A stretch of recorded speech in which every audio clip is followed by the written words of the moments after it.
মানুষের আস্থা ফেরাতে হলে বোঝাতে হবে যেখানে যা লেখা আছে ওই কোম্পানির কাগজে যেটা লেখা আছে সেটা অক্ষরে অক্ষরে পালিত হবে, সেটার কোনো ব্যত্যয় হবে না।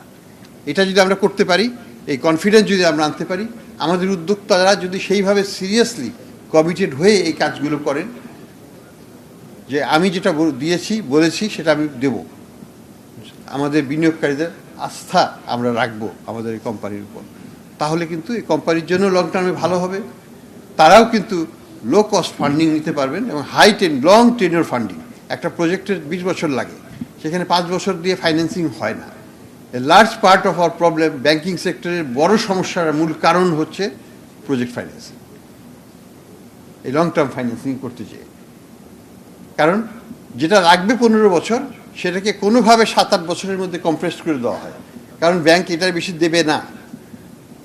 ব্যাংক দেবে না বলে তো প্রজেক্টের আয়ুষ্কাল তো কমে আসবে না। প্রজেক্টের যে জেস্টেশন পিরিয়ড সেটা আমাকে দিতেই হবে, ব্রেক ইভেন করার জন্য যেটা টাইম লাগবে আমাকে দিতে হবে, কিন্তু ব্যাংকের ফাইন্যান্সিং তার বেশি অ্যালাউ করবে না। ফলে আমরা একটা ইম্পসিবল টেনশন সৃষ্টি করি, যেটার কারণে প্রজেক্টটা ফেলিওর হয়ে যায়, প্রজেক্টের ভায়াবিলিটি হয় না, এবং ব্যাংকও দেউলিয়া হয়ে যায়, কারণ এই টাকাটা ব্যাংকের কাছে নন পারফর্মিং অ্যাসেট হয়ে যাচ্ছে।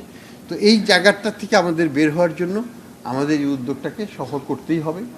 এখানে সবারই সহযোগিতা লাগবে, উদ্যোক্তা, ব্যাংক এবং আমরা রেগুলেটর, আমরা যারা আছি সবাই মিলে কাজ করলে আমি মনে করি 5 থেকে 7-10 বছরের মধ্যে আমরা একটা ভাইব্রেন্ট বন্ড মার্কেট বাংলাদেশে গড়ে তুলতে পারবো ইনশাল্লাহ।